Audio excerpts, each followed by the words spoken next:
Más que cualquier otro lugar de las Escrituras, el Evangelio de Juan proclama con audacia, de forma precisa y poderosa, la verdad de que Jesús es Dios. Y como Dios eterno, Jesús precede a la creación y a la eternidad misma. El discípulo amado profundiza en el tema de la divinidad de Jesús con tal profundidad para iluminar la verdad cósmica de que el Verbo se hizo carne. Así como Moisés lanza el Antiguo Testamento afirmando la verdad de la creación, Juan hace la misma proclamación en el Nuevo Testamento. Así que el tema de la creación y su creador, el Verbo, que es Dios, une tanto el Antiguo como el Nuevo Testamento. Y al anclar su evangelio en la creación desde el principio, Juan proporciona un ancla teológica para cualquier otra discusión posterior.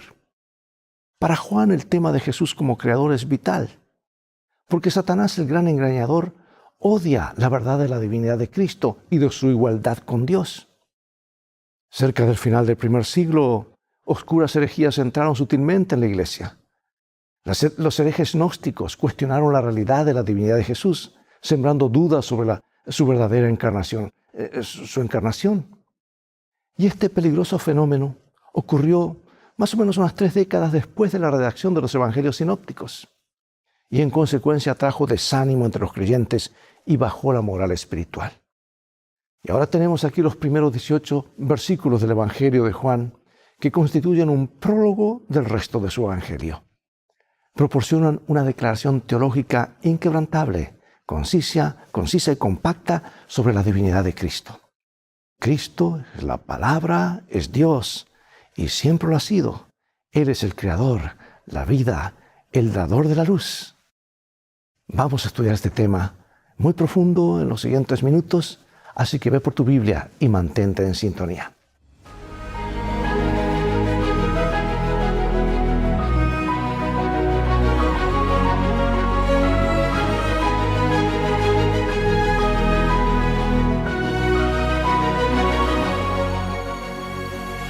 Comenzaremos nuestro estudio con Juan 1:1. En el principio existía el Verbo, y el Verbo estaba con Dios, y el Verbo era Dios. La lección de hoy va al principio del Evangelio, donde Juan expone la dirección en la que él, inspirado por el Espíritu Santo, desea conducir al lector. Los autores del Nuevo Testamento suelen presentar en las primeras palabras y párrafos de sus escritos los temas que luego desarrollarán. Y así lo hace Juan, cuya agenda temática forma parte de un gran barrido cósmico que describe verdades primordiales acerca de Jesucristo. Verdades que se remontan incluso a la etapa previa a la creación. Y esta presentación al comienzo del Evangelio ofrece a los lectores, quienes ya saben que Jesús es el Mesías, una ventaja que no tenían los personajes del propio libro. Y el lector puede ver claramente los grandes temas a los que el evangelista vuelve a contar la historia de Jesús. Estos grandes temas se sitúan dentro del periodo histórico de la vida terrenal de Jesús. Y la lección de hoy comenzará con el prólogo y resumirá sus páginas, sus temas principales.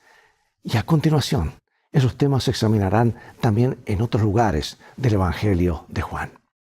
Veamos ahora qué revelan estas palabras acerca de Jesucristo, el Verbo. Versículos 1 al 5. En el principio era el Verbo, y el Verbo era con Dios, y el Verbo era Dios. Este era en el principio con Dios. Todas las cosas por Él fueron hechas, y sin Él nada de lo que ha sido hecho fue hecho. En Él estaba la vida, y la vida era la luz de los hombres. La luz en las tinieblas resplandece, y las tinieblas no prevalecieron contra ella. El Evangelio de Juan comienza con este asombroso pensamiento: en el principio existía el Verbo, y el Verbo estaba con Dios, y el Verbo era Dios. Esta hermosa frase encierra una profundidad de pensamiento que apenas podemos abarcar.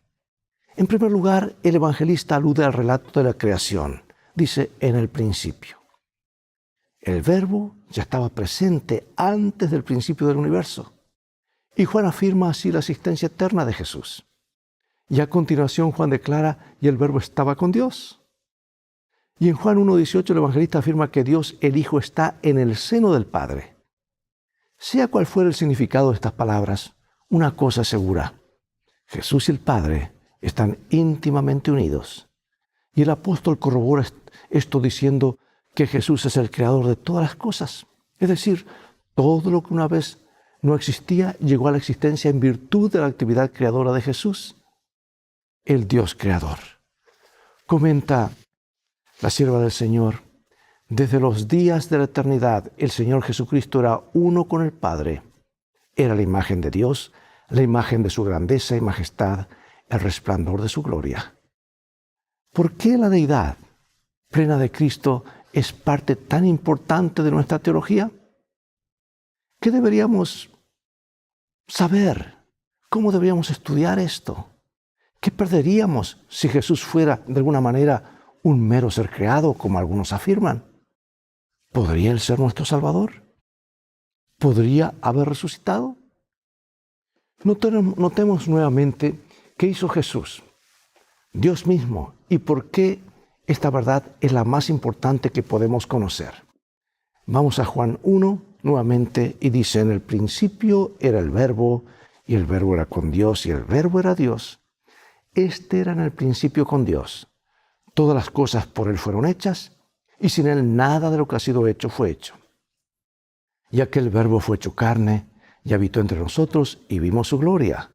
Gloria como del unigénito del Padre, lleno de gracia y verdad.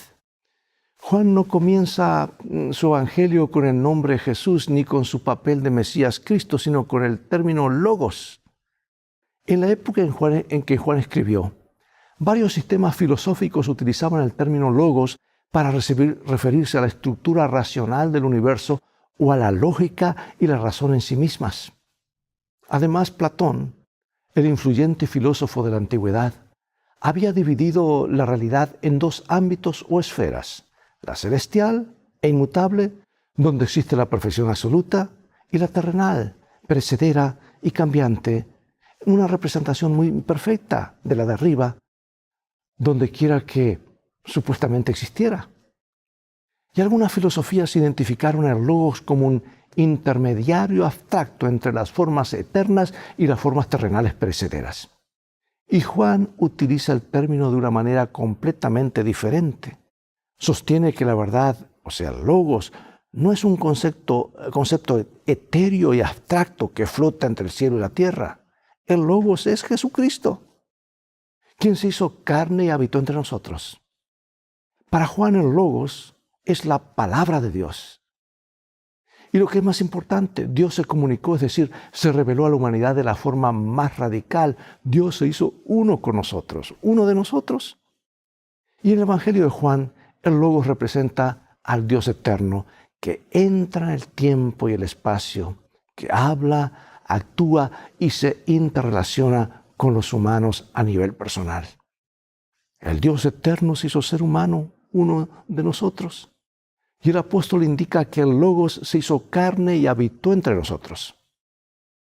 La palabra griega subyacente traducida habitó significa colocar una tienda de campaña, o sea, acampó con nosotros. Y Juan alude a Éxodo 25, donde Dios dijo a los israelitas que construyeran un santuario, una tienda de campaña, para que Él pudiera habitar en medio de ellos. Del mismo modo, en la encarnación Jesús, el Hijo Divino de Dios, se hizo carne humana, velando su gloria para que la gente pudiera entrar en contacto con Él. Medita en las implicaciones de lo que Juan ha escrito acá. Dios mismo, el Creador, se convirtió en un ser humano, uno de nosotros, y vivió aquí, entre nosotros. ¿Qué nos dice esto sobre la realidad del amor de Dios por la humanidad? Dice mucho, ¿verdad? ¿Y por qué debería reconfortarnos tanto esta asombrosa verdad? Él nos comprende. Él sabe quién somos. Él se hizo uno de nosotros. Ahora notemos la dura realidad de la respuesta de la gente hacia Jesús. Versículos 9 al 13. Aquella luz verdadera que alumbra a todo hombre venía a este mundo. En el mundo estaba y el mundo por él fue hecho, pero el mundo no le conoció. A lo suyo vino y los suyos no lo recibieron. Mas a todos los que le recibieron, a los que creen en su nombre, les dio potestad de ser hechos hijos de Dios, los cuales no son engendrados de sangre, ni de voluntad de carne, ni de voluntad de varón, sino de Dios. O sea que la luz llega a todos, pero no todos escogen la luz. Como veremos en el estudio en un momento más. Un tema importante en el Evangelio de Juan es cómo la gente recibe o rechaza a Jesús. Y ese tema comienza aquí. La triste letanía es que el Mesías vino a su propio pueblo, el pueblo de Israel, a quien se le había dado la luz acerca de el Mesías que vendría, y muchos no lo recibieron como Mesías. Y en Romanos Pablo trata el mismo tema, el trágico tema, el de muchos judíos que rechazaron a Jesús. Pero Pablo no termina con una nota negativa, sino diciendo que muchos judíos, junto con los gentiles, aceptaron a Jesús como el Mesías. De hecho, advierte a los gentiles que no se jacten contra los judíos. Y de manera similar, Juan dice que todos los que reciben a Jesús como su Salvador se convertirán en hijos de Dios. Y esto sucede al creer en su nombre. He aquí la conexión entre el prólogo y la conclusión del Evangelio. Porque en Juan 20 el apóstol presenta que escribió para que ustedes crean que Jesús es el Cristo, el Hijo de Dios, y para que creyendo tengan vida por medio de Él.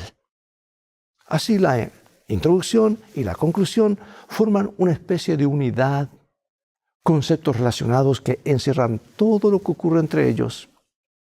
Y este vínculo apunta al objetivo global del Evangelio de Juan, que la gente se salve creyendo en Jesucristo como su Salvador. Yo quiero preguntarte, ¿cómo ha cambiado tu vida al convertirte en hijo o hija de Dios? ¿Comprendes en realidad que has cambiado tu ciudadanía? ¿Ahora eres ciudadano del reino eterno? ¡Qué privilegio! ¡Qué responsabilidad! Bueno, en el Evangelio de Juan, la humanidad parece dividirse en dos grandes grupos. Los que creen en Jesús y lo aceptan como Mesías, y los que teniendo la oportunidad de creer deciden no hacerlo. Los discípulos pertenecen al primer grupo, al igual que otros como Nicodemo, que llega a la fe lentamente, la mujer del pozo y el ciego de nacimiento. Ahora, en el segundo grupo están los fariseos y los sumos sacerdotes, la gente en el milagro de la alimentación de los 5,000 que finalmente dijeron, no creemos en ti, no nos gustas, e incluso uno de los discípulos, Judas. Es interesante que la palabra, el sustantivo fe, creencia en griego, que dice pistis, nunca aparece en el Evangelio de Juan. Sin embargo, el verbo creer, pisteu, aparece 98 veces, en comparación con las 241 veces que aparece en todo el Nuevo Testamento. Este verbo es, de hecho, un tema muy importante en Juan. Este uso del verbo en lugar del sustantivo puede apuntar a un sentido muy activo de convertirse en cristiano.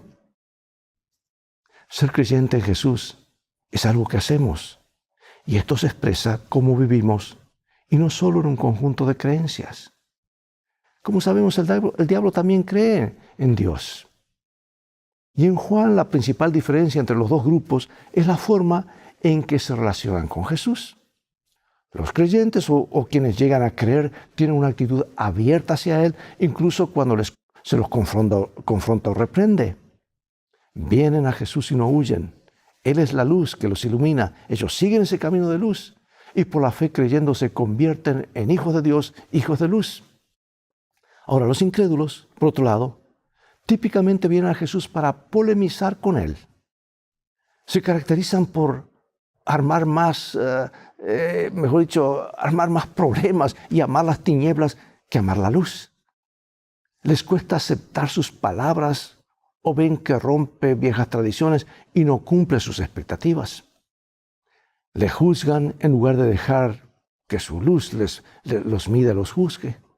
Y esa actitud, por supuesto, se había visto una y otra vez en los líderes religiosos que idealmente como guías espirituales de la nación deberían haber sido los primeros en aceptar a Jesús y proclamarlo y hacerle el camino más fácil.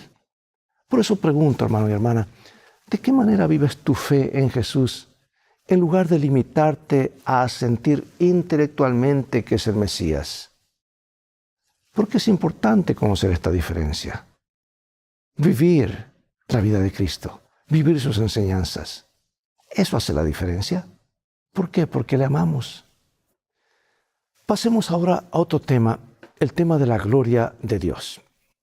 ¿Qué quiso decir Jesús cuando dijo, Padre, ha llegado la hora, glorifica a tu Hijo para que el Hijo te glorifique a ti? Vamos a ver en San Juan capítulo 17, vamos unos capítulos más adelante. Estas cosas habló Jesús y levantando los ojos al cielo dijo, Padre, la hora ha llegado, glorifica a tu Hijo, para que también tu Hijo te glorifique a ti, como le has dado potestad sobre toda carne, para que dé vida eterna a todos los que le diste. Y esta es la vida eterna, que te conozcan a ti, el único Dios verdadero, y a Jesucristo a quien has enviado. Yo te he glorificado en la tierra, he acabado la obra que me diste que hiciese. Ahora pues, Padre, glorifícame tú al lado tuyo con aquella gloria que tuve contigo antes que el mundo fuese. Todo lo que antes no existía, pero llegó a existir, lo hizo solo a través de Jesús. Todas las cosas fueron hechas por Él. Nada de cuanto existe fue hecho sin Él. Pero a continuación señala la gloria que se convirtiera en ser humano en la encarnación. Y Juan utiliza los términos gloria, o sea, doxa, quiere decir brillo, esplendor, fama, honor. Y glorificar, doxazo, o sea, alabar, honrar, ensalzar y glorificar, para hablar tanto de recibir honor de los humanos como recibir el honor o gloria de Dios. Y en Juan la idea de glorificar a Jesús está vinculada al concepto de su hora, es decir, el momento de su muerte. Escucha bien, lo que está mencionado aquí es que la cruz es su hora de gloria. Parece una paradoja, ¿verdad? Esta idea es bastante paradójica porque la crucifixión era la forma más vergonzosa y humillante de ejecución en el antiguo mundo romano. Y este increíble contraste, Dios en una cruz, ilustra el entrelazamiento de la trama de la historia humana con la divina. En el plano humano, Jesús murió en agonía como un criminal despreciado y débil que clamaba, Dios mío, ¿por qué me has desamparado? Este lado humano y oscuro de la cruz se presenta especialmente en Mateo y Marcos, pero el lado glorioso de la cruz se presenta especialmente en Lucas y Juan como un lugar de salvación, de misericordia y donde el Hijo de Dios se entrega a su Padre. ¡Qué ironía! La mayor gloria de Dios se revela en su mayor vergüenza, cargar con los pecados del mundo.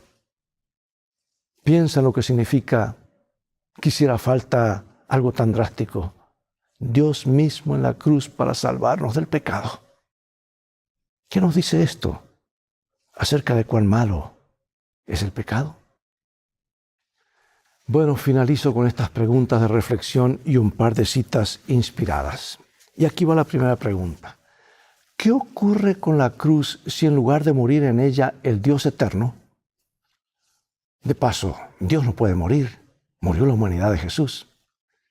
Pero en lugar de Él, lo hubiese hecho un ser creado.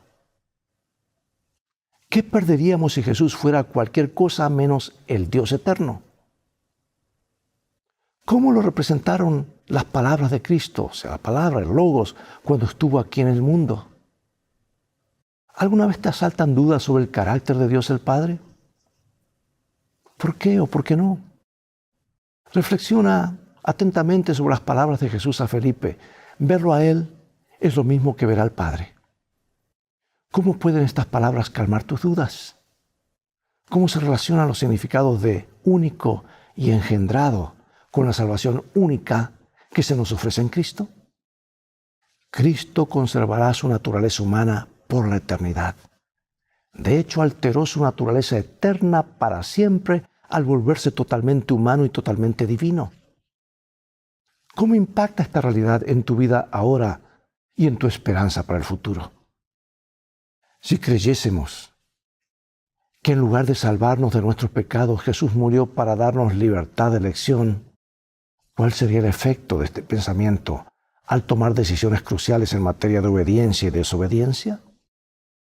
Algunos piensan que Dios es neutral cuando se trata de nuestra toma de decisiones. Si tal fuera el caso, ¿cómo conciliarías esta noción con el hecho de que Dios nos insta a tomar las decisiones correctas? Respecto a la vergüenza y la gloria, ¿cómo concilias los dos conceptos en la vida y ministerio de Cristo? ¿Alguna vez has experimentado ser avergonzado por causa de Cristo? ¿Cómo puede esta experiencia llevar a ser honrado ante Dios? Yo quiero leer del comentario bíblico adventista que lo menciona Elena de White. Dice así: el Señor Jesucristo, el divino Hijo de Dios, existió desde la eternidad, una persona en sí y sin embargo uno con el Padre. Era la gloria máxima del cielo. Él, por derecho propio, el comandante de los seres inteligentes, y recibía el homenaje de adoración de los ángeles. Con esto en nada usurpaba a Dios. Y ahora de este hermoso clásico, El Camino a Cristo.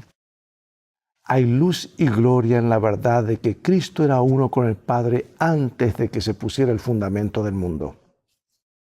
Él es la luz que brilla en un lugar oscuro, iluminándolo con gloria divina y original. Esta verdad, infinitamente misteriosa en sí misma, explica otras verdades misteriosas que, de otra manera, son inexplicables, mientras que esa verdad está guardada en luz inaccesible e incomprensible. Jesús dijo: yo cuando sea levantado de la tierra, a todos atraeré a mí mismo. Cristo debe ser revelado al pecador como el Salvador que muere por los pecados del mundo. Y cuando contemplamos al Cordero de Dios sobre la cruz del Calvario, el misterio de la redención comenzará a revelarse a nuestra mente y la bondad de Dios nos guiará al arrepentimiento. Al morir por los pecadores, Cristo manifestó un amor incomprensible, y ese amor, a medida que el pecador lo contempla, enternece el corazón, impresiona la mente e inspira contrición al alma. Cuando los seres humanos hacen un esfuerzo por reformarse, nacido de un sincero deseo de hacer lo recto, es el poder de Cristo el que los está trayendo. Una influencia de la cual no son conscientes obra sobre el alma, y la conciencia se vivifica y la vida externa se enmienda. Y a medida que Cristo los induce a mirar su cruz y contemplar a quien han traspasado sus pecados, el mandamiento haya cabida en la conciencia. Hermosas citas, oremos. Padre Celestial, gracias por esta gran verdad que está en la base misma de todas nuestras creencias. Gracias por Jesús, el Dios eterno. Gracias por lo que tanto el Padre, el Hijo y el Espíritu Santo están haciendo por cada uno de nosotros. Sella estas verdades en nuestra mente y corazón, de tal manera que podamos explicarlas a otros y traer esperanza, luz y paz. Todo es lo que viene con Jesús. Queremos compartir este mensaje en su nombre, en el nombre de Jesús oramos. Amén. Bien, amados, es todo el tiempo que tenemos por hoy. Llegó el momento de despedirnos. Será hasta el próximo programa de la serie Lecciones de Vida. Invita a otros a sintonizar este canal y transfórmate tú mismo en un canal de bendiciones. Mientras tanto, Dios te bendiga y te guarde. Y recuerda, tú vales mucho para Jesús. Él te ama más de lo que puedes imaginar. Y vamos en un viaje, en este viaje de la vida. Necesitamos una luz que nos guíe, ¿verdad? Necesitamos un buen GPS. Y esa es la Biblia. Jesús es nuestro guía. Maranata.